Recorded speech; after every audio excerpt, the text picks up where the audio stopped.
का दिन जो है मैं समझता हूँ कि एक बहुत ही जालमाना फैसला जो है नरेंद्र मोदी ने और उसकी हुकूमत ने किया कि वहाँ पर जो कश्मीर का स्पेशल स्टेटस था आर्टिकल 370 और 35A उसको अबालिश कर दिया गया और इस इक़दाम को कश्मीर के लोगों ने यूनानिमसली रिजेक्ट कर लिया।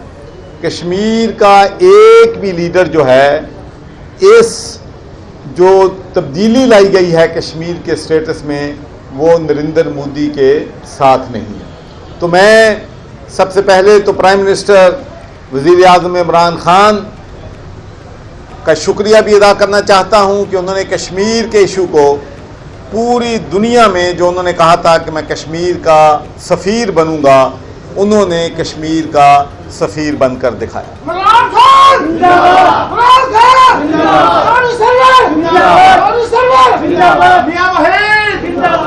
और उसके बाद हमारा जो फॉरेन ऑफिस है शाह महमूद कुरैशी साहब, मैं उनको भी अप्रिशिएट करना चाहता हूं कि जहां कहीं भी मुमकिन हुआ बैनुल-अक़वामी प्लेटफॉर्म पे उन्होंने कश्मीर को दुनिया में हाईलाइट करने के लिए अपना भरपूर जो है किरदार अदा किया है। और मैं अपने जो हमारे एम्बेसडर्स हैं या हाई कमिश्नर्स हैं दुनिया में, वो भी बहुत अच्छा काम कर रहे हैं, इसलिए कि मैं यूनाइटेड स्टेट्स ऑफ अमेरिका में 2 हफ्ते के लिए गया था और मैंने देखा कि वहाँ पर जो हमारे एम्बेसडर हैं, जो हमारे कौंसल जनरल हैं, वो भी कश्मीर का इशू हाईलाइट करने के लिए, इंडिया की जो जुल्म और बर्बरियत है उसको हाईलाइट करने के लिए, और उसके साथ साथ अफ़गानिस्तान का इशू जो है वो वहाँ पर वहाँ की इंडिजिनस कम्युनिटी को बताने के लिए हर वक्त कोशा है। मुझे इस बात पर बड़ा फ़ख्र है कि मैंने अपने दौरे के दौरान तकरीबन 100 से ज़्यादा इलेक्टेड जो रिप्रेजेंटेटिव्स हैं यूनाइटेड स्टेट से, उनसे मुलाकातें की, पब्लिक मीटिंग्स की, जलसे किए और उनको कश्मीर में होने वाले जुल्म और बर्बरियत से आगाह किया। और उसके साथ साथ ही पैलेस्टाइन में जो जुल्म हो रहा है उसका भी हमें ज़रूर हर जगह पे इस इशू को उठाना है, क्योंकि ये जो जद्दोजहद है, कश्मीरियों की जद्दोजहद है, जो पैलेस्टीनियन की जद्दोजहद जो है, उसके साथ पाकिस्तान के 22 करोड़ अवाम खड़े। तो आज के दिन हमें अपने कश्मीरी भाइयों को, बेटों को, बहनों को ये मैसेज देना है, ये पैगाम देना है कि वो इस स्ट्रगल में, इस जद्दोजहद में अपने हक के खुद अरादियत के लिए जो स्ट्रगल कर रहे हैं, पाकिस्तान के 22 करोड़ अवाम उनके शाना बशाना खड़े हैं। और इंशाअल्लाह हमारी सपोर्ट जो है कश्मीरियों के साथ उस वक़्त तक जारी रहेगी जब तक उनको आज़ादी जो है वो नहीं मिल जाए। कश्मीर का जो इशू है बड़ा सिंपल है कि आज से 70 साल पहले अक़वाम मुत्तहिदा ने करारदादें पास की और उन करारदादों को इंडिया जो है उन्होंने भी तस्लीम किया कि कश्मीरियों को इस्तिस्वाब राय का हक दिया जाएगा और ये उनकी मर्ज़ी पे छोड़ा जाएगा कि वो पाकिस्तान के साथ शमूलियत इख्तियार करना चाहते हैं या इंडिया के साथ जाना चाहते हैं। लेकिन बदकिस्मती से 72 साल गुजर गए हैं, कश्मीरी जद्दोजहद कर रहे हैं, अपनी कुर्बानियाँ दे रहे हैं, लेकिन उनसे किए हुए वादे जो हैं वो बैनुल-अक़वामी बरादरी ने पूरे नहीं किए। और इंडिया क्यों इस्तिस्वाब राय कराने नहीं चाहता वो वादे है, और पूरी दुनिया को मालूम है कि जब हम यहाँ पर इंडिपेंडेंस डे बनाते हैं तो पूरे कश्मीर में पाकिस्तान के सब्ज़ झंडे लहराते हैं। पता चलता है कि कश्मीर में पाकिस्तानियों से भी ज़्यादा कश्मीरियों में पाकिस्तान के लिए मोहब्बत है।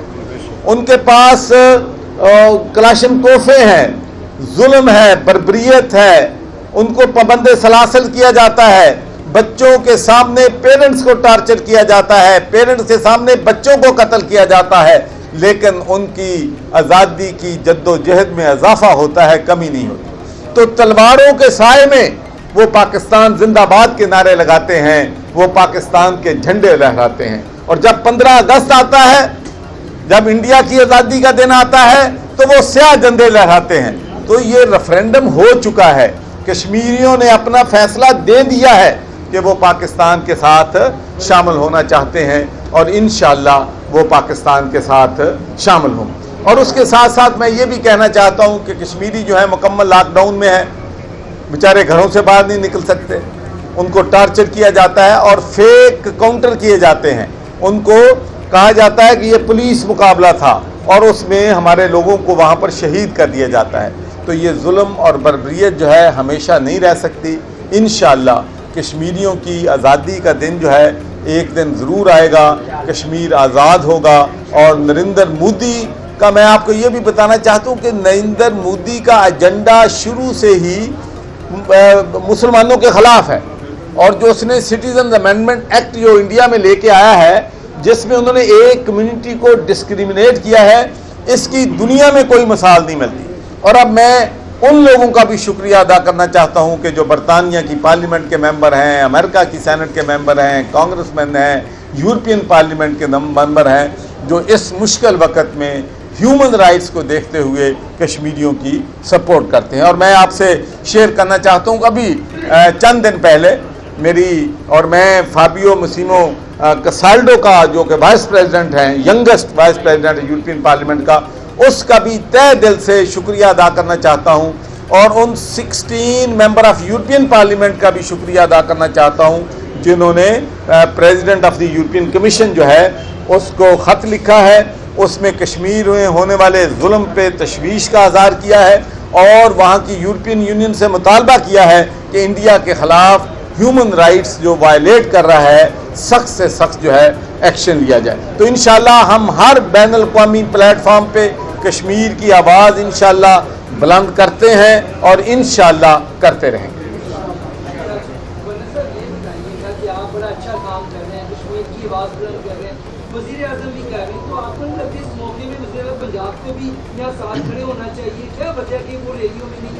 नहीं, मैं आपसे बातें कर दूँ, चीफ मिनिस्टर साहब ने मेरी जितनी पहले एक सवाल का जवाब दे दूँ, बाकी की बात में करते हैं बात। देखें, पहली बात जो है कि जितनी भी कश्मीर पे रैलीज़ हुई हैं, चीफ मिनिस्टर पंजाब हमारे हर वक्त शाना बशाना खड़े हैं और हर उन्होंने रैली को अटेंड किया है।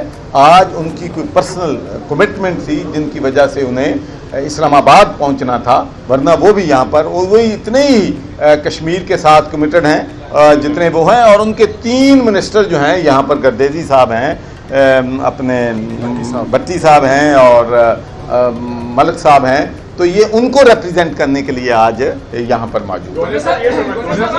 भाई एक सारे सवालों के जवाब दूंगा, अगर एक कर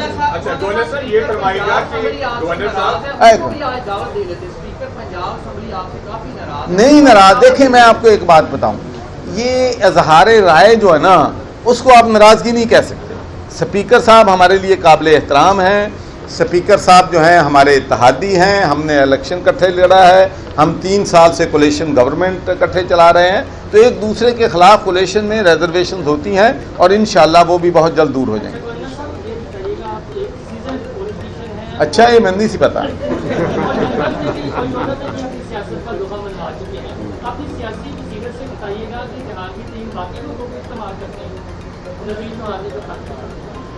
क्या करते हैं? इस्तेमाल करते हैं। देखो, मैं अर्ज़ करूं कि देखें, पार्टियां जो होती हैं ना, बड़ी पार्टियां, उनमें इख्तिलाफ राय भी होता है, उनमें डिफरेंस ओपिनियन होता है। तो जहांगीर तरीन साहब भी हमारे साथी थे, जब उन्होंने इलेक्शन लड़ा, उन्होंने पार्टी का वज़ीर आज़म का साथ दिया। तो ये छोटी मोटी गलतफहमियाँ पैदा होती रहती हैं, लेकिन हम एक फैमिली हैं और इंशाल्लाह फिर इकट्ठे हो जाएंगे।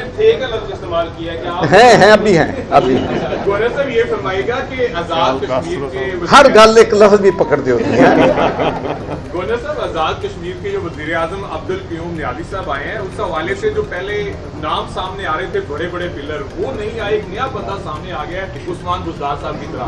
तो क्या समझते हैं खान साहब की वो खास हिकमत अमली है? देखिए, बात ये है कि ये तो प्राइम मिनिस्टर का फ़ैसला है, पार्लिमानी पार्टी का फ़ैसला है। बैरिस्टर सुल्तान महमूद मेरे तो भाई हैं, दोस्त हैं और बहुत कश्मीर पे हमने पूरी दुनिया में इकट्ठे काम किया है। बैनुल-अक़वामी फोरम पे हमने पूरी दुनिया में गए हैं कश्मीर की आज़ादी के लिए, लेकिन जो भी प्राइम मिनिस्टर ने फ़ैसला किया है, बैरिस्टर सुल्तान महमूद साहब ने भी उसको तस्लीम किया है, और हमारे जो थे अपने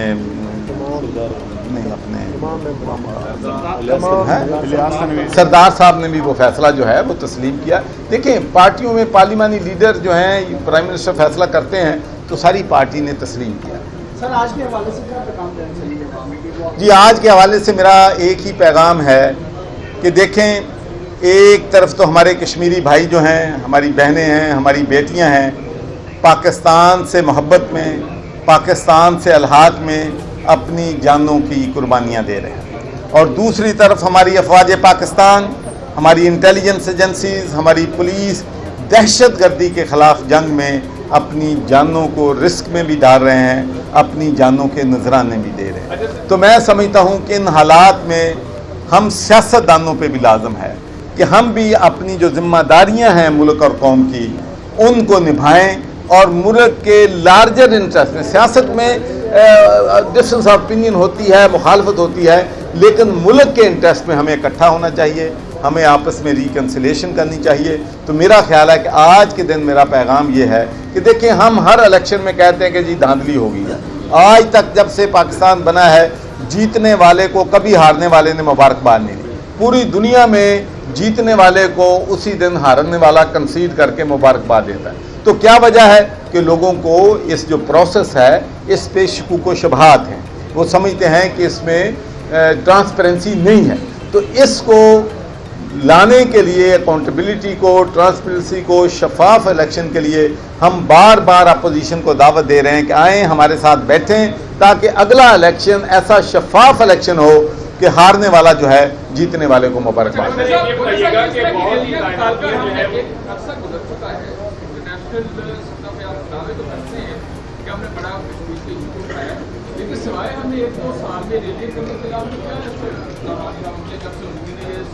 देखें, मैं अर्ज करूं जी, एक तो यह है कि कश्मीर का इशू जो है अब पूरी दुनिया में ज़ेर बहस है, एजेंडे पे है। पहले लोग जो हैं उनको इस इशू के बारे में अवेयर नहीं थे, जो लोग अवेयर नहीं थे वो अवेयर हैं। यूरोपियन पार्लियामेंट में इस पे काम हो रहा है, ब्रिटिश पार्लियामेंट में काम हो रहा है, अमेरिकन सेनेट में काम हो रहा है। तो इंशाल्लाह इस इशू को बैनुल-अक़वामी फोरम पर उठाने के लिए हम हर मुमकिन इक़दाम जो हैं वो कर रहे हैं। Thank you. बताइएगा कि बहुत सी इंपॉर्टेंट आज़ादियाँ होती हैं, तो आजकल एक बहुत ही इंपॉर्टेंट इस्तीफा आया हुआ है मार्केट के अंदर, बाजवा साहब का इस्तीफा। इसके ऊपर क्या कहना चाहेंगे? क्या ये चाइना का फैसला था जिसकी वजह से उन्होंने इस्तीफा दिया, या खान साहब के साथ उनके कोई इख्तिलाफात थे जिसकी वजह से? YouTube पर गुगली टीवी देखने के लिए youtube.com की सर्च बार में गुगली टीवी टाइप करें। गुगली टीवी के पेज पर सुर्ख रंग के सब्सक्रिप्शन वाले बटन पर क्लिक करना ना भूलिए। YouTube पर अपलोड होने वाली वीडियो से बाखबर रहने के लिए बेल आइकॉन पर क्लिक कीजिए। आपको हर नई आने वाली वीडियो के बारे में नोटिफिकेशन मौसूल हो जाएगा।